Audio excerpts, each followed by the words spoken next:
C'est bon.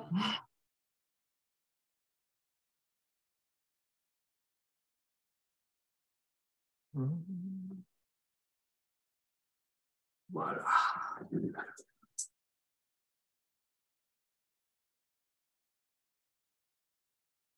Donc, ça fonctionne.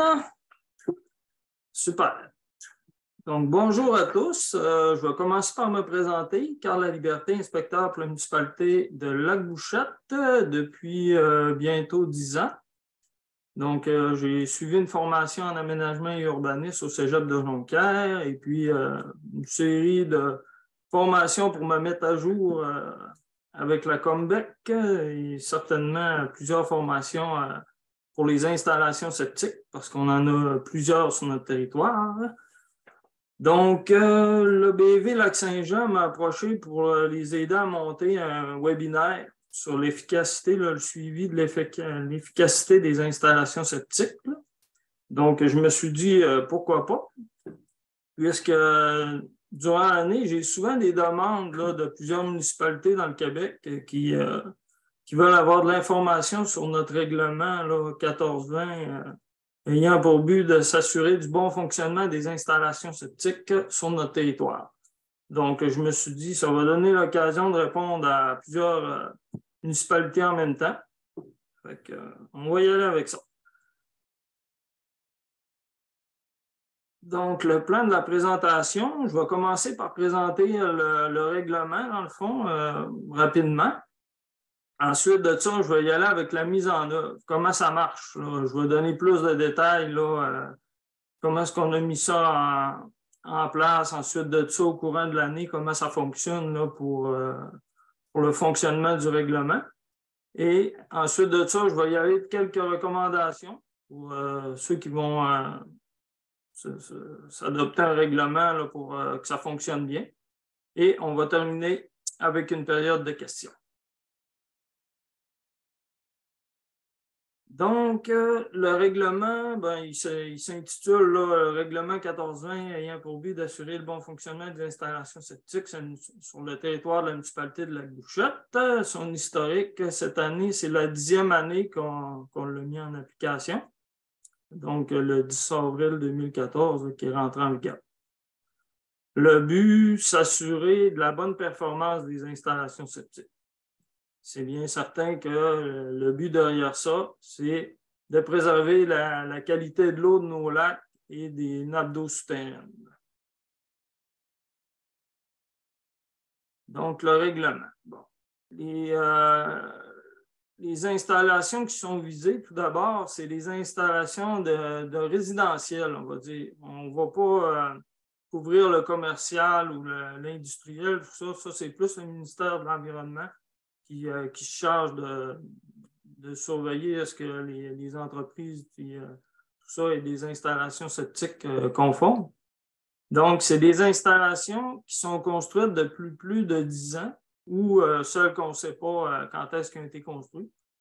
Et à leur 10e anniversaire. Donc, quand une installation septique va avoir 10 ans, mettons qu'on en construit une cette année en 2023, en 2033, on va demander au propriétaire de la faire vérifier pour s'assurer qu'elle est toujours en bon état et qu'elle répond bien aux besoins de la résidence auquel elle est reliée.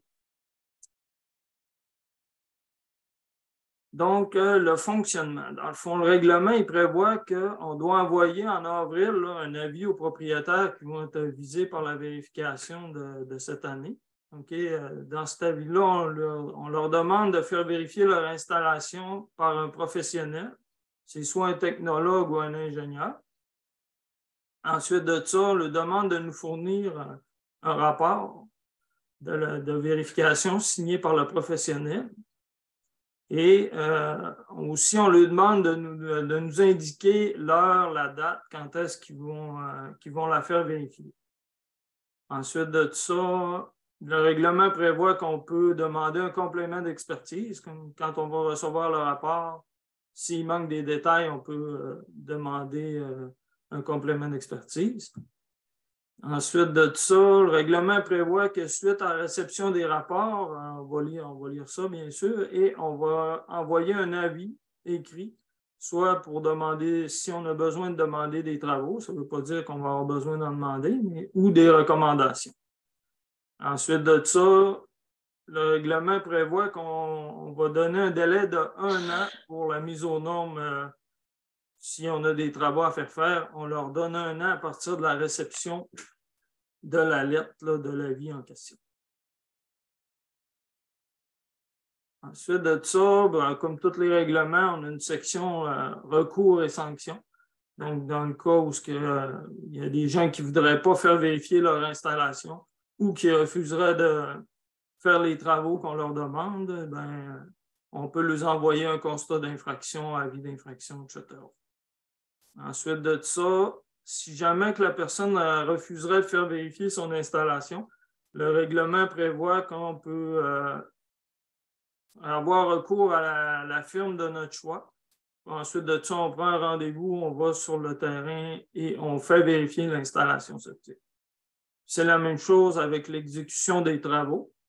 Donc, si on demande à faire des travaux et la personne ne coopère pas, on peut choisir un entrepreneur, ensuite une firme pour faire préparer des plans de devis et aviser le citoyen qu'on va aller sur son terrain faire effectuer des travaux. Ensuite de ça, le règlement prévoit que les coûts reliés à la vérification, aux travaux, tous les frais qui sont engendrés pour l'application du règlement vont être assimilables à une taxe foncière à l'immeuble et recourus de la même manière. Donc, si quelqu'un ne paye pas, éventuellement, il pourrait être en vente pour taxe, puis la municipalité ne peut pas perdre d'argent avec ça. Ça, la loi prévoit qu'on peut faire ça. Donc, mise en œuvre. Comment ça marche tout ça? Donc, la première chose, ce serait de mettre en place une base de données. Dans le fond, nous autres, on utilise le logiciel Megagest, comme la plupart des municipalités, j'imagine. Et avec ça, on peut questionner la base de données. Donc, nous autres, la manière qu'on s'est pris, on avait 2 choix. On s'est informé à PG Solutions pour savoir est-ce qu'on pourrait faire rajouter un champ dans le Megagest, identifier, mettons, année d'installation septique. Puis là, ils nous ont dit que c'était faisable, mais il faut qu'un programmeur travaille là-dessus. Puis là, c'était quelques milliers de dollars, 3 000 à 4 000 pour ajouter un champ. Donc, on a regardé ça, puis il y avait un champ qu'on n'utilisait pas. Nous autres, c'était le numéro de contrat. Donc, ce champ-là, il n'est pas effacé quand il y a une mise à jour du rôle. Donc, il va toujours rester là. Donc, on utilise ça pour faire un suivi de l'année où l'installation a été construite ou qu'elle a eu la vérification. Ensuite de ça, on a fait des recherches là, dans chaque dossier pour voir l'année que l'installation septique avait été construite. Comme dans le logiciel de permis, c'est possible de l'interroger pour avoir tout ça. Donc, exemple, pour X propriété, on savait qu'elle avait été construite en 2014. Donc, dans le champ numéro de contrat, on indique 2014.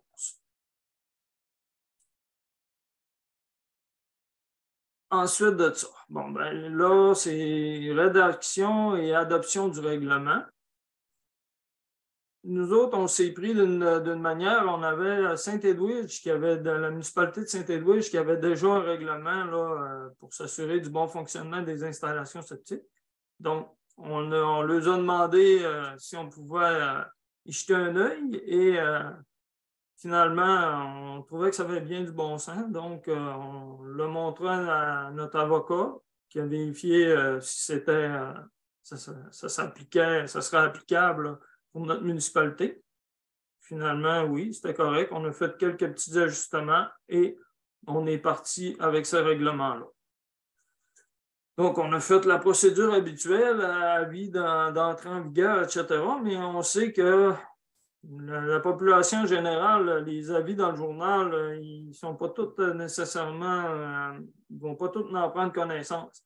Donc, comme on avait déjà notre base de données avec tous ceux qui avaient une installation septique ou qui devraient en avoir une, on leur a envoyé une lettre à chacun pour les aviser que la municipalité avait adopté un règlement pour mettre la table, comme on dit. Et en même temps, on en profitait pour donner raison pourquoi on avait adopté le règlement, que c'était pour la protection de l'environnement, puis les nappes d'eau souterraines, tout ça pour qu'on puisse conserver la bonne qualité de notre environnement là, à la municipalité de Lac-Bouchette. Et que le moment venu, ils seraient sollicités, ils recevraient une lettre pour leur dire que, bon, cette année, c'est à votre tour de la faire vérifier. Bon, mise en œuvre. Ensuite, donc, comment ça se passe au courant de l'année? Donc, en avril, on fait sortir une liste. Donc, avec Megagest, on peut faire sortir une liste en version tableau Excel. Et là, on fait un tri avec les numéros de contrat, justement, l'année d'installation septique. Puis, on a commencé par les plus anciennes. Donc, exemple, là, on dit, bon, ben là, cette année, on envoie une centaine de demandes de vérification. Donc, on utilise ça. Là, on sort le tableau juste pour celles qu'on a besoin et on isole les données qu'on a besoin, comme l'adresse des propriétaires, etc. Ensuite, on envoie des lettres. Par la suite, entre juin et octobre, là, disons, on reçoit des rapports de vérification des professionnels. Donc là, je ne lis pas les rapports à mesure. Là, je vais simplement à la fin, je regarde la conclusion. Bon, il y a une classification, là, normalement, soit A, B ou C. Parfois, on a des variantes comme le B-, B+. Ça vient dire, exemple, le C, ça veut dire qu'on a un rejet à l'environnement, puis c'est une installation qui est vraiment problématique. B, ben là, il y a des non-conformités, mais c'est vraiment du cas par cas. Là. Donc, là, je fais une lecture rapide là, des conclusions du rapport et je les classe dans mon classeur. Ensuite, à mesure que je reçois des rapports dans mon tableau Excel, là, je l'utilise pour faire un suivi.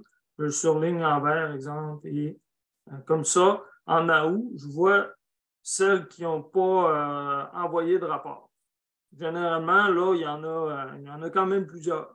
Parce qu'en avril, les gens ils reçoivent leur lettre, puis bien souvent, ils vont mettre ça sur le classeur, puis on va faire ça cet été, mais ça arrive qu'ils nous oublient. Comme ceux qui devaient se brancher au webinaire, il y en a peut-être qui nous ont oubliés là-dedans. Donc, il faut le pardonner. On leur envoie un avis d'infraction. Donc, mais par lettre standard, pas un avis enregistré qu'ils doivent aller chercher au bureau de poste. Hein. Donc, à ce moment-là, il y a 90-95 %, exemple, sur une centaine, là, je vais peut-être envoyer une trentaine d'avis d'infraction. Puis la semaine suivante, il va en rester juste 4-5 qui n'auront pas répondu, des fois moins. Là, à ce moment-là, en septembre, disons, là, j'envoie un autre avis d'infraction retardataire, là, mais par lettre recommandée. Là, ensuite, là, quand les gens reçoivent une lettre enregistrée, là, ils réagissent, bien entendu. Et normalement, tous les autres dossiers seraient là. Même s'ils sont en retard, je leur demande de prendre un rendez-vous. Puis, à ce moment-là, avec un professionnel là, pour faire vérifier leur installation. Et normalement, ça se passe bien. Ensuite de ça, bon, en novembre, quand l'ouvrage commence à ralentir un petit peu là, au niveau de l'émission des permis puis toutes les tâches qu'on a à faire en tant qu'inspecteur, je commence à lire des rapports par temps perdu, mais je commence par ceux qui sont plus problématiques, on va dire, là, ceux qui sont classés C et B-. Pour ensuite, quand je lis un rapport, là, je lui renvoie une lettre. J'ai tous des modèles de lettres là, déjà préparés, donc je leur envoie une lettre leur demandant de faire des travaux ou des trucs du genre. Ensuite, plus l'année avance, ben là, justement, l'ouvrage a ralenti un peu également. Donc là, j'y vais avec les rapports qui sont classés B et A. J'envoie tout le temps une lettre, même ceux qui sont classés A. C'est plaisant pour eux autres d'avoir une lettre disant que, bon, la municipalité a reçu le rapport et que tout est beau. Donc, Donc, ils peuvent conserver ça dans le document. Puis parfois, c'est seulement que des recommandations. Par exemple, on n'a pas de conduite de ventilation. Ben là, je vous envoie une petite lettre disant, bon, ben, on a remarqué qu'il y avait des points de non-conformité, vous n'avez pas de conduite de ventilation.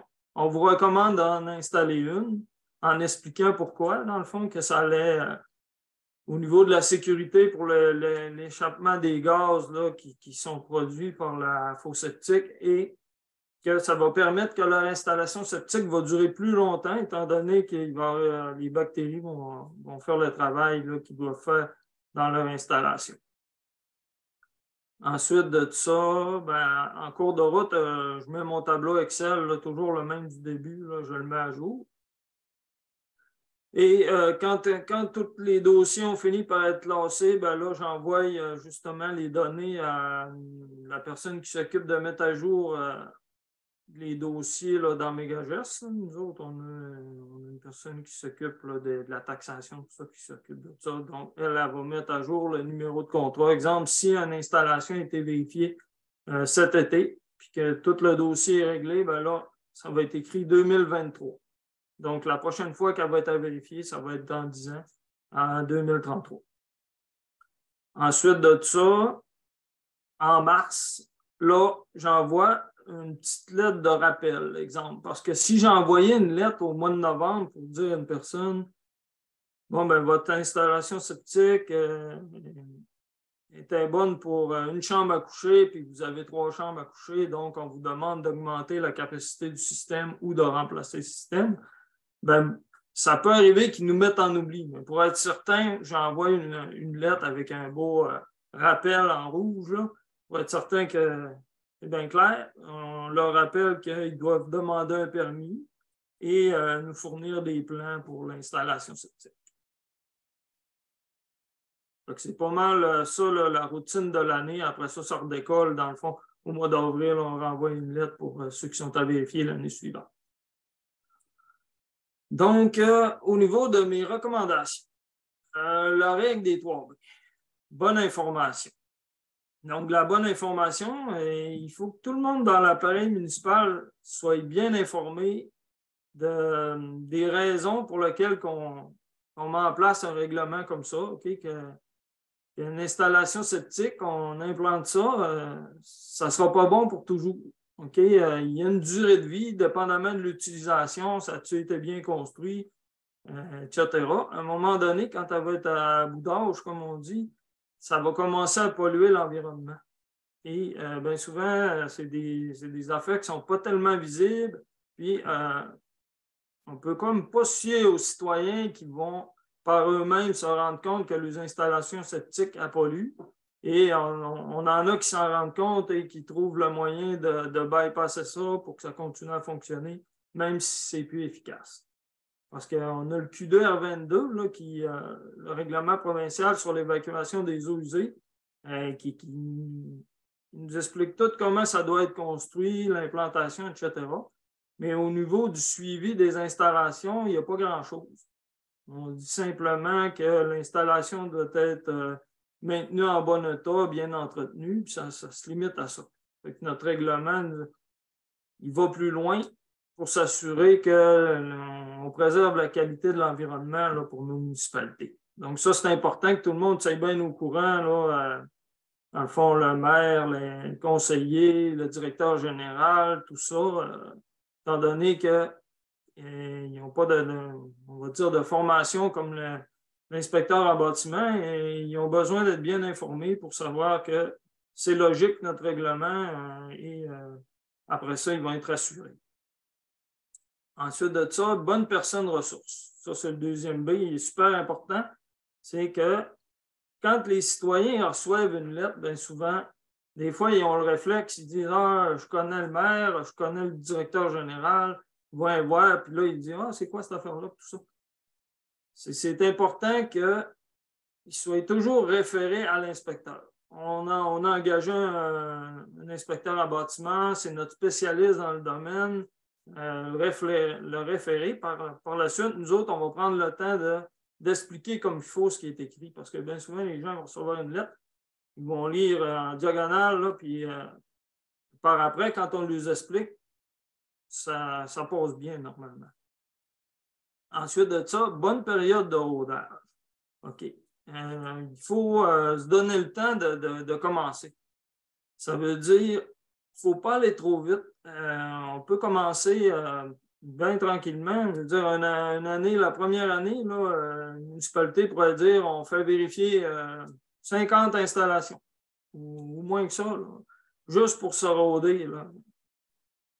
Le rodage va se faire au niveau de la population. Okay? La population, ils vont s'habituer. La première année, là, nous autres, on avait envoyé une centaine de lettres quand même. On avait commencé quand même assez raide. Et puis, sur une centaine de lettres, j'ai peut-être eu 70 téléphones pour me demander c'était quoi cette affaire-là, parce que c'est normal, la population, ils ne sont pas encore habitués à ça, là, qu'il faut faire vérifier les installations. Donc là, je prenais le temps, je répondais à tout ça. Ensuite, la deuxième année, peut-être juste 25. Après ça, là, les dernières années, j'ai peut-être une dizaine de téléphones, là, puis j'envoie 150 lettres, j'ai une dizaine de téléphones pour demander de l'information.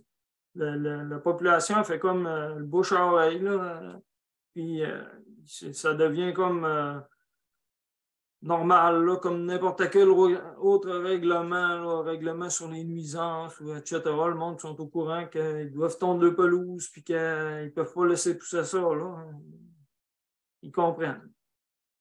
Ensuite, la période de rodage pour l'inspecteur aussi. Monter nos lettres, tout ça. Après ça, la deuxième année, ça va bien. Là. On fait juste du copier-coller avec nos lettres qu'on a toutes de préparées. Fait que là, ça s'intègre bien dans notre routine qu'on a déjà beaucoup de travail. Là. Donc, la première année, si on y va avec une trop grosse bouchée, on va trouver ça raide. Là. Mais en y allant tranquillement, ça va bien aller. Ensuite, faire confiance. Bon, ben, faire confiance au règlement. Regarde, nous autres, on a un règlement, ça fait la 10e année qu'on l'applique, puis ça fonctionne. Ça va super bien. Dans le fond, ça va bien parce qu'on s'appuie sur le rapport de professionnels. Okay? C'est pas comme si c'est la municipalité qui arrivait et qui irait dire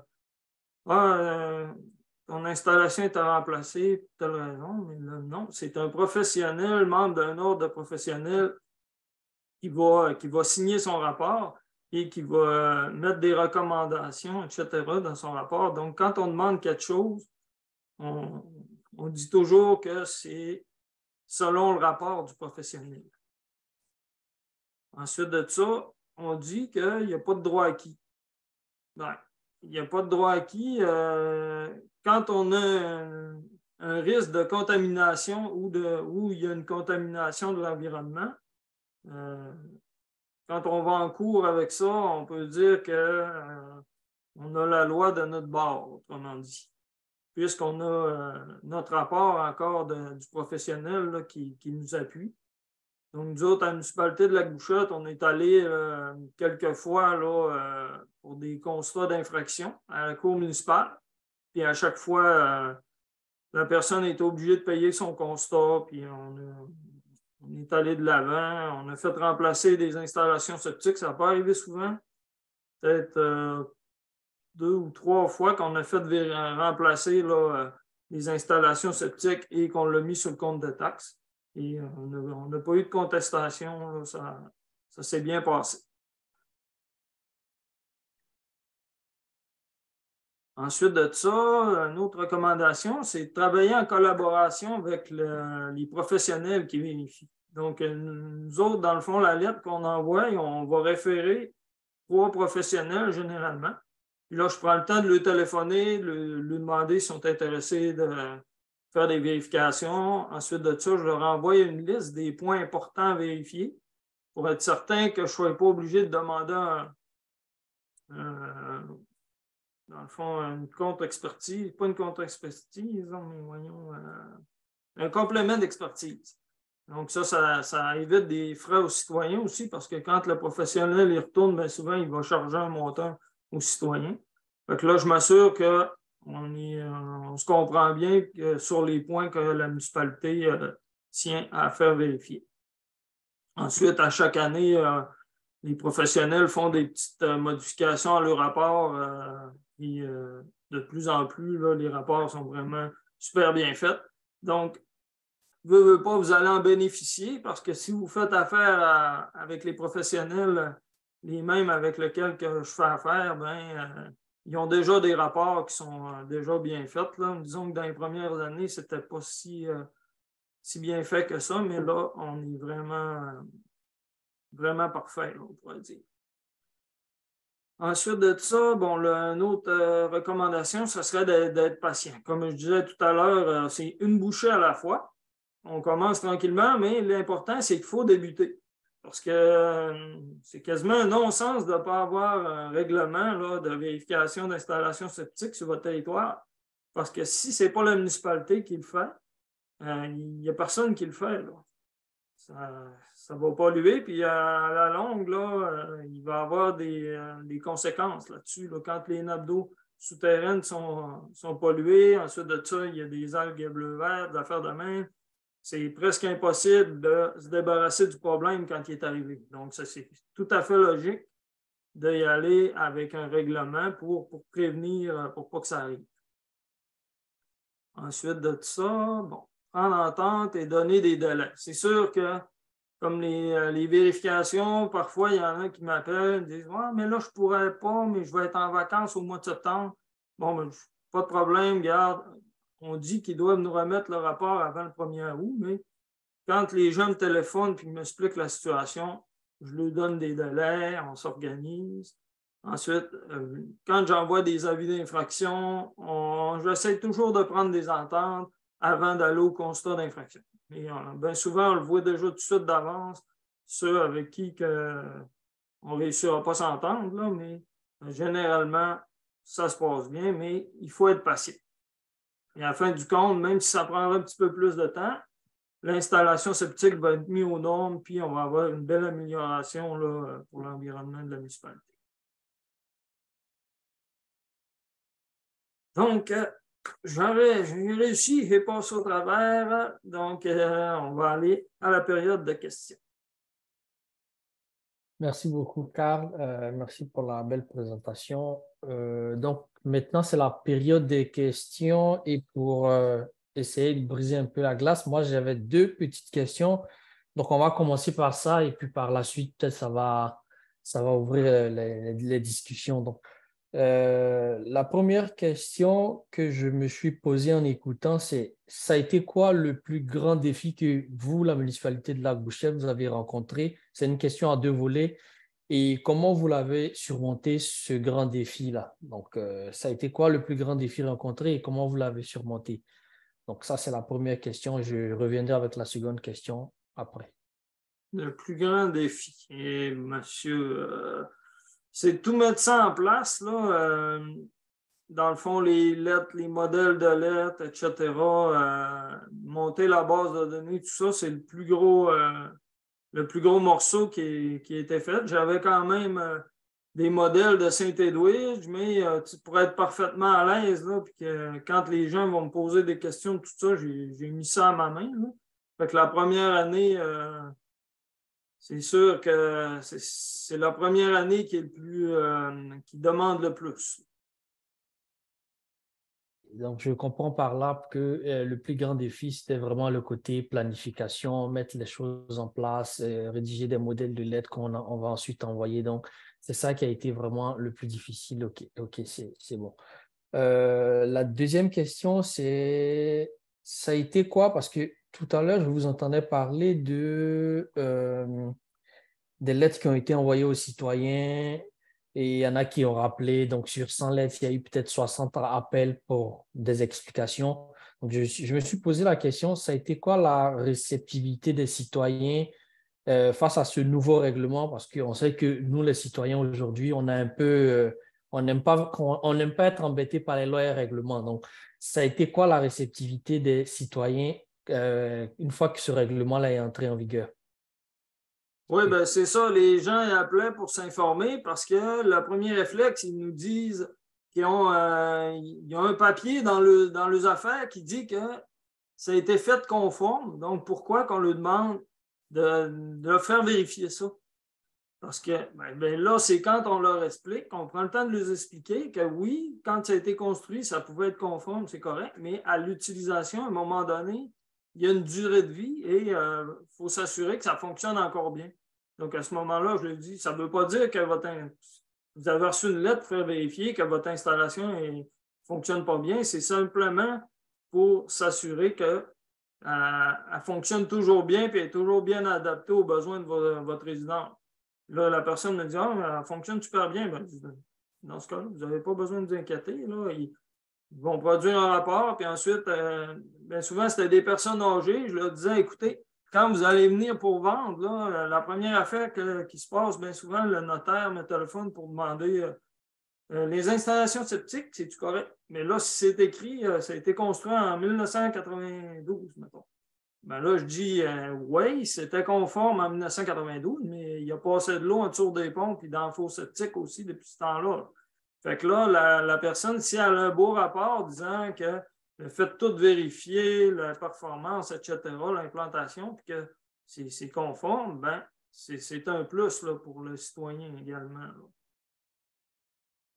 Merci beaucoup. Donc là, on a M. Donald Bonneau, qui est notre premier intervenant, qui veut poser une question. Oui, merci. Donc, nous, on est en train de travailler, là, finaliser la conception d'un tel règlement qu'on veut mettre en place cet été. Donc, j'ai des questions un peu pointues et techniques là, que je voudrais adresser à Carl. D'abord, félicitations pour la présentation. C'était très intéressant, très bien monté. Merci. Premièrement, tu parlais au début que vous êtes parlé dans le commercial en disant que c'était généralement responsabilité du ministère de l'Environnement. Mais il y a quand même, tu connais le règlement autant que moi, il y a quand même des installations commerciales qui peuvent être régies par le Q2R22 lorsqu'ils ont l'équivalent de moins de 6 chambres à coucher. Ouais. Est-ce que vous y allez avec un contrôle sur ces installations-là également? Non, nous autres, on s'est concentré sur le résidentiel. On n'a pas été pantoute dans le commercial. Oui, parce que tu m'as fait allumer sur cette question-là ce matin. Je n'avais pas envisagé cette question-là.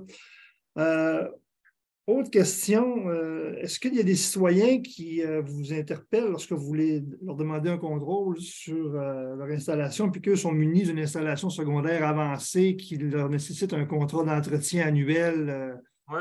Je parle de biomètre et tout ça. Oui, ben là-dessus, nous autres, on s'est dit, dans le fond, moi, j'accepte qu'ils me fournissent le rapport. Exemple, Premier Tech, là, pour donner un exemple, là, EcoFlow, ils font faire une vérification tous les ans, mais ils ont comme un rapport détaillé de leur vérification. Là. Si on ne le reçoit pas normalement, là, ils nous envoient une feuille disant que ça a été vérifié et que c'est en bon état, puis en tout cas, ça se résume à ça. Mais là, je demande aux citoyens qu'ils me fournissent le rapport complet. Donc, je ne les exige pas qu'ils fassent venir un professionnel tout. On trouvait que c'était un peu déraisonnable vu qu'il y a quand même un suivi. Et si, exemple, le champ de polissage ne fonctionne pas bien, puis ça refoule dans la fosse, puis tout ça, eux autres, ils vont avoir des indices quand ils vont aller faire les échantillonnages et les vérifications. Et on se fie à ça, là, parce que c'est sûr que les citoyens, quand ils reçoivent la lettre, ils disent « Ouais, mais moi, je l'ai fait déjà vérifier. » Okay. Donc, je comprends que ton règlement ne précise pas spécifiquement, mais vous y allez de cette façon-là pour... Exact. Question de logique. Ça fait du sens. Ouais. Okay. Non, je pense que c'est tout. J'avais peut-être une dernière question.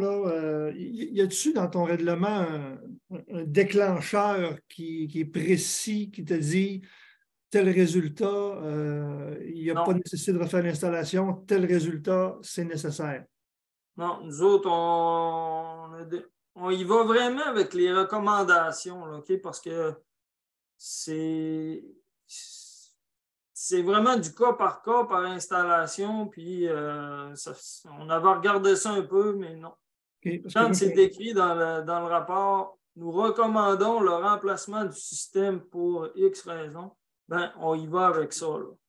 OK, donc c'est vraiment l'avis du professionnel qui est votre déclencheur, finalement. Exact. Là, dans la lettre qu'on envoie, on mentionne les points de non-conformité, puis que le rapport indique qu'il recommande le remplacement. OK. Parce que moi, c'est ça, dans mon règlement actuellement, j'entrevoyais l'idée d'y aller avec le classement, disons A n'a pas de remplacement à faire, B et C, on y va dans le remplacement avec des délais qui peuvent être différents, mais là, je ne suis pas certain. Ben ouais, non, parce que dans le B, tu peux avoir des affaires qui ne sont pas si graves. Là. Exemple, tu as ton champ d'épuration, puis là, il y a un puits sur le terrain. Le puits, normalement, il devrait être à 30 mètres. Mais admettons là, qu'il serait à 20 mètres ou à 22 mètres, je ne sais pas. Là, moi, dans ce temps-là, je ne demande pas un remplacement automatique, mais il est quand même classé B. Là, je lui dis, je lui demande qu'il fasse analyser son eau, qu'il nous envoie le rapport de l'analyse d'eau au moins une fois par année, exemple. Tu sais, je vois, c'est vraiment du cas par cas, là. Sinon, c'est comme déraisonnable si, mettons qu'il est à 28 mètres de son puits, puis là, il fait changer. Tu sais, des affaires de même, là, c'est quand même touché, là. Je comprends que dans ce cas-là, du 20 mètres ou du 28 mètres, le professionnel ne va pas suggérer un remplacement. Non, mais il peut dire dans son rapport, nous recommandons qu'il y ait un suivi fait au niveau du puits pour des affaires de même, là, ou Okay. des fois, il ne va pas le dire, mais c'est juste la logique qui va faire que moi, je vais y aller sur cette méthode-là. Là. Mais Okay. s'il est à 5 mètres du puits, ben là, il faut soit qu'il cancelle le puits, qu'il déplace le puits ou qu'il refasse l'installation septique, un des deux. Là. Parce que là, ça va être carrément écrit dans le rapport qu'il y a un risque de contamination de l'environnement puisqu'il est vraiment proche, là, le puits. Là. OK. Il y a tellement de non-conformités possibles là, que des fois, ça peut être une conduite de drainage. Là, on va demander à ce que la conduite de drainage soit déplacée à 5 mètres ou un truc du genre, mais on ne demandera pas nécessairement le remplacement. Mais c'est sûr qu'il peut y avoir bien des méthodes. Là. Une municipalité pourrait dire on va y aller avec, comme vous dites. Là. Il y en a que je sais qu'il y en a qui vont comme ça.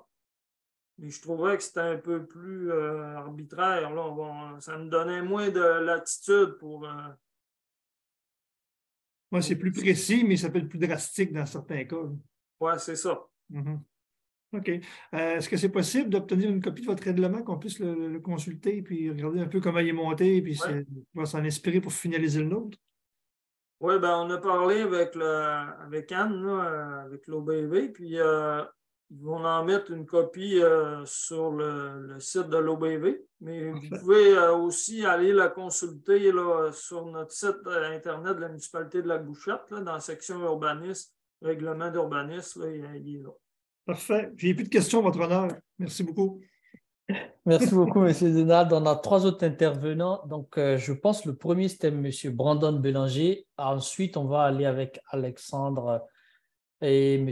Mario Rochon. Donc, M. Brandon pour commencer.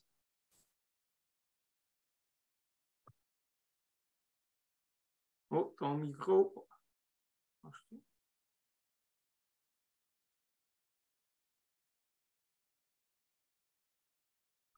M. Brandon, vous êtes sur mute. On ne vous entend pas.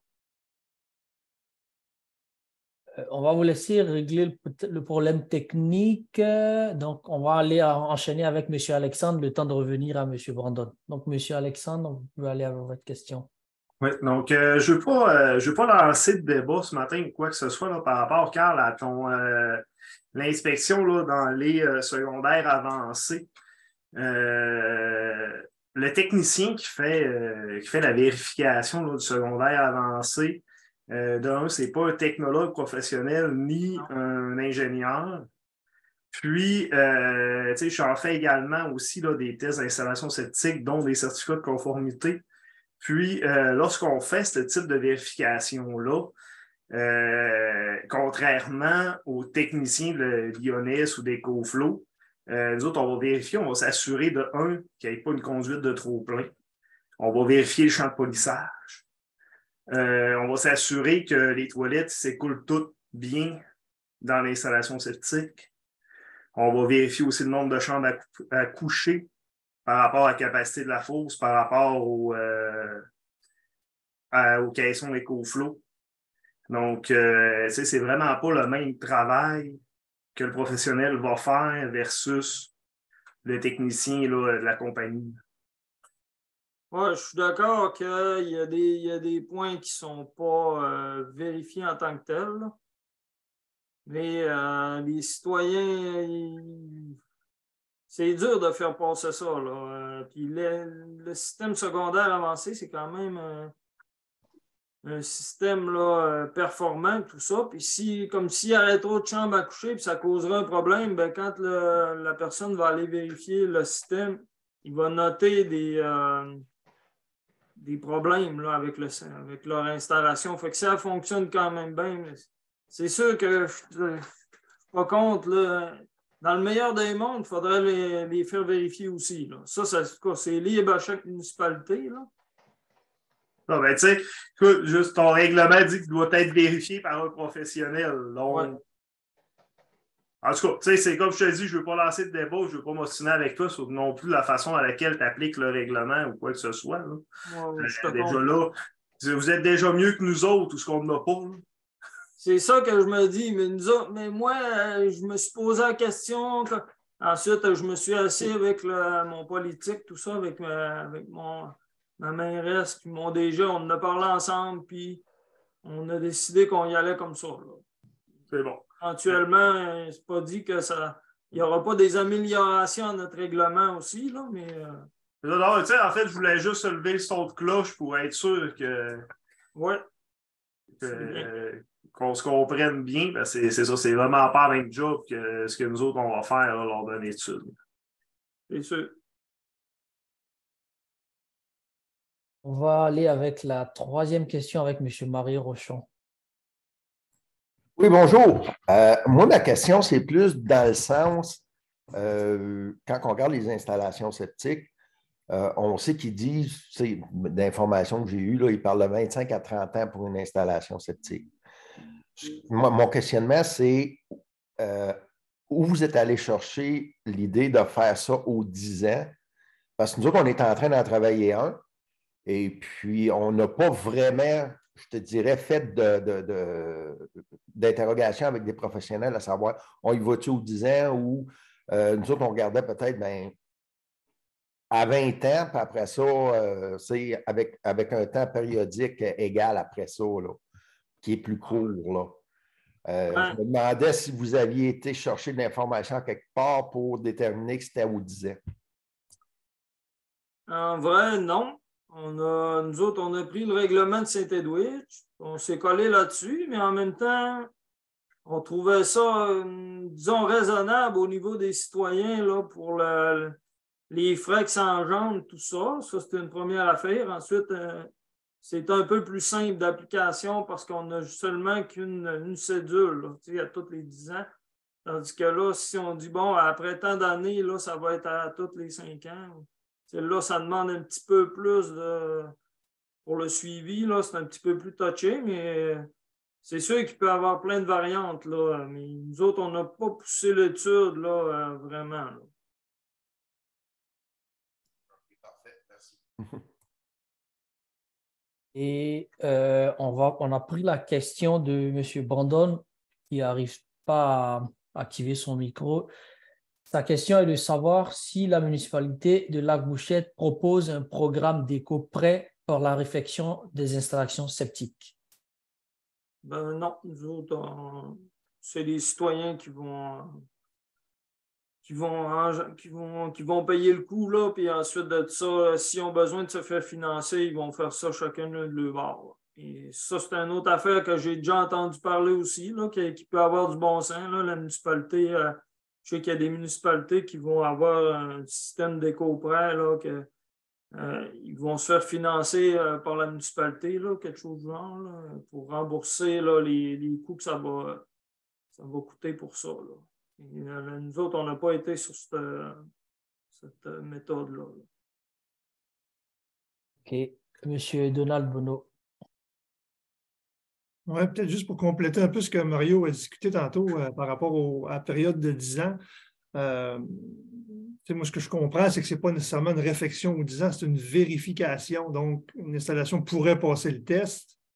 à une année donnée, puis devenir polluante 2-3 ans après. Donc, c'est peut-être pas impertinent d'y aller aux 10 ans dans un cas comme celui-là, où là, on aurait comme quelques années de mauvais fonctionnement avant notre check-up.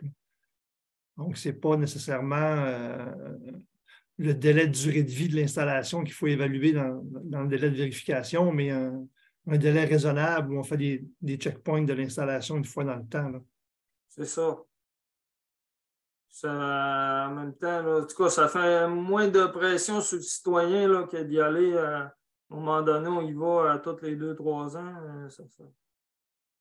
Ça finit par être off, là, mais comme on dit, tant qu'à pas avoir de règlement, vous avez ça, vous faites vérifier aux 10 ans. Tu sais, ça devrait.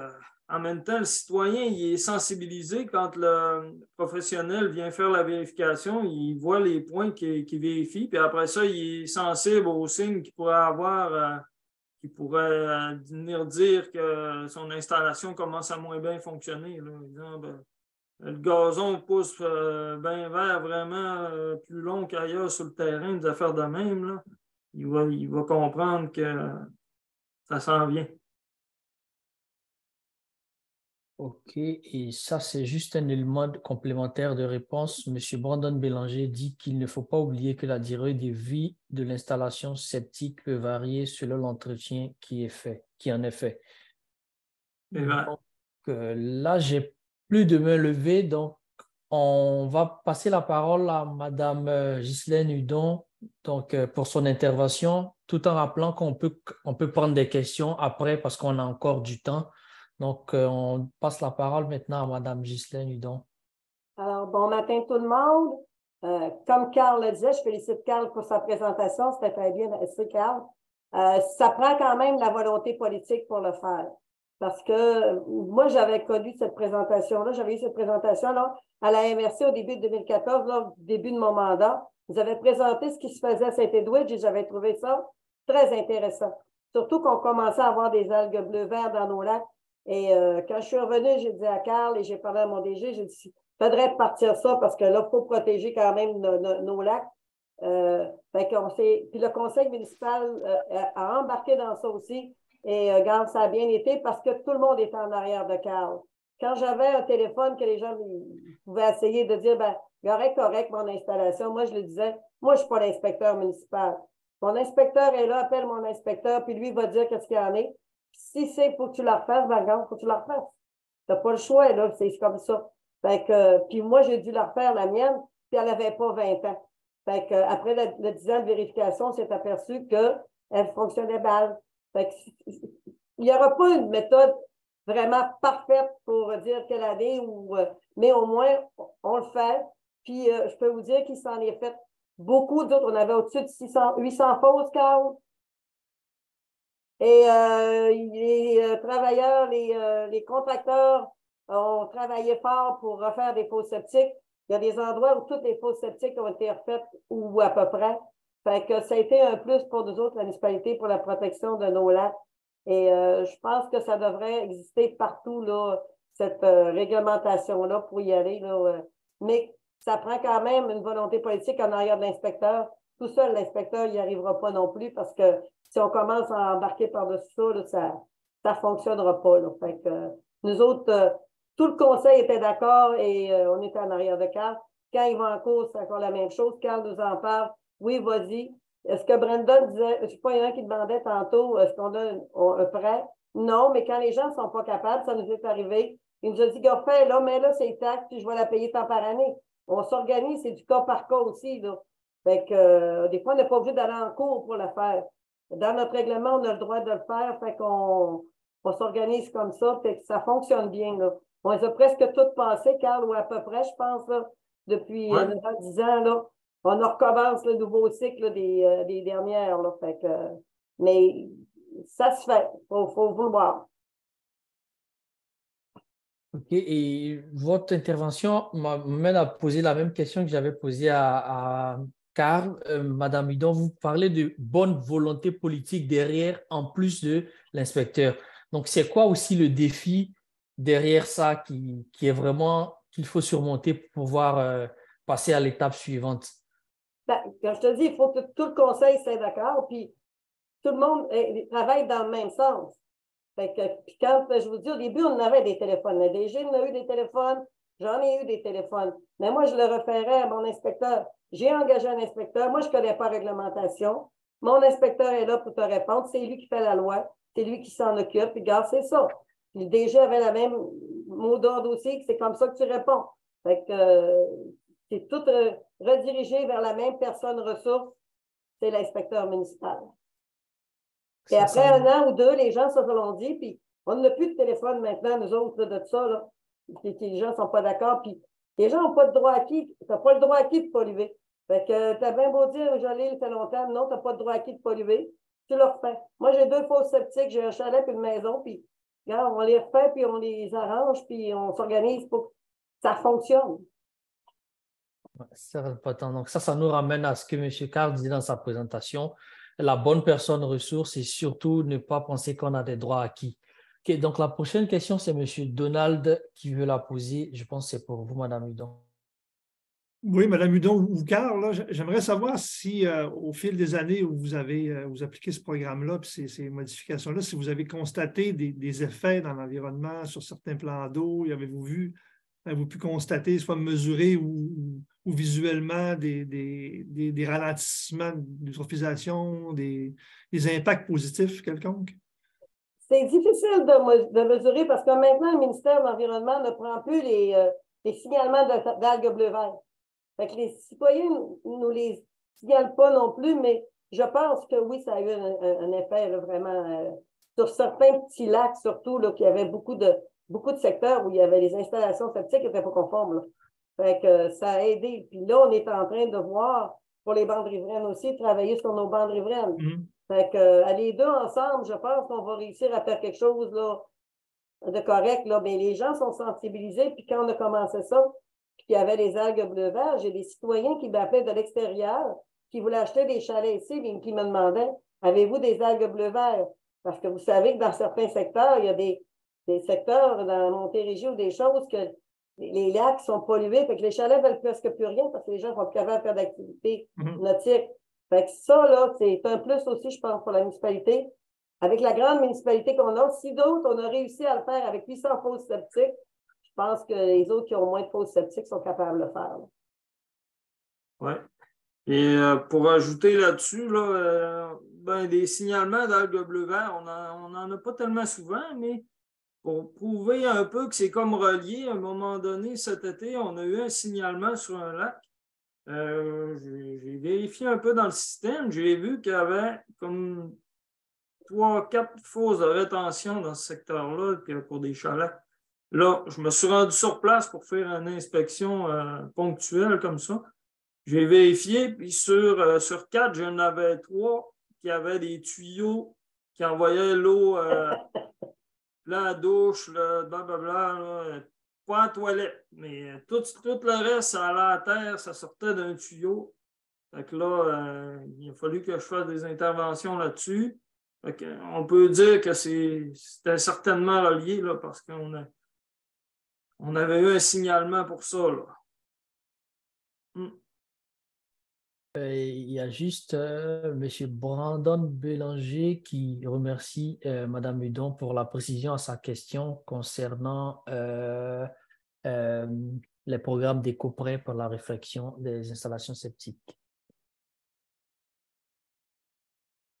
Donc, je n'ai plus de main levée. Je ne sais pas s'il y a quelques compléments à rajouter avant qu'on ne passe la parole à Anne pour qu'on ferme la séance. Donc, s'il y a quelqu'un qui veut intervenir vite fait sur quelque chose qu'on aurait oublié, c'est le moment. Sinon, Anne, je te passe la parole pour la conclusion.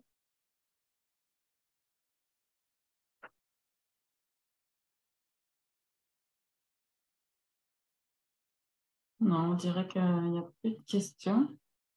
Merci beaucoup, Ghislaine. Merci beaucoup, Carl. C'était vraiment très intéressant. J'espère que ça va vous aider les autres municipalités à trouver des solutions pour cet enjeu-là qui est quand même majeur, qui effectivement qui a un effet probant là, sur l'amélioration de la qualité de l'eau, que ce soit l'eau de surface et l'eau souterraine. Puis on sait qu'on a des enjeux au niveau que ce soit la baignade, la navigation, mais aussi l'eau potable. Là, je pense que c'est vraiment majeur de commencer à travailler sur ces dossiers-là. Donc, on vous invite à suivre l'exemple de la municipalité de La Bouchette. On voit qu'il y a aussi d'autres réflexions qui se font, donc peut-être qu'il y aura encore des choses à partager entre vous. Nous, de notre côté, comme on disait tout à l'heure, on va mettre le règlement sur notre site Internet. On pourra même mettre une version Word. Si vous voulez, ça va pouvoir vous servir de base pour, si vous avez envie de mettre en place un règlement similaire. Sur notre site Internet, on a vraiment une section, ça s'appelle Informations et outils. Puis à l'intérieur, vous avez toute une section qui s'adresse aux municipalités. Là, il y a différents dossiers sur les bonnes riveraines, les installations septiques, les puits, etc. Donc, on vous invite vraiment à aller regarder à l'intérieur de cette section-là. Vous avez différents outils pour vous accompagner. Puis voilà, encore une fois, merci beaucoup d'avoir participé. Éventuellement, dans le futur, on pourra organiser d'autres webinaires sur des sujets comme ça qui peuvent vous interpeller. Donc, n'hésitez pas si vous avez des besoins, si vous avez des intérêts pour différents sujets. Aussi, si vous avez des problématiques, si vous constatez des problématiques en lien avec les ressources en eau, on est présent. N'hésitez pas à nous contacter, ça nous fera plaisir de vous répondre. Je vois qu'il y a une dernière question, Monsieur Maillot. Oui, bonjour. C'est pas tout à fait une question, c'est un commentaire. Pour les plus vieux inspecteurs, on se rappelle que les années 90, 80-90, on s'est attaqué aux pollutions directes, les rejets directs d'un fossé dans les cours d'eau.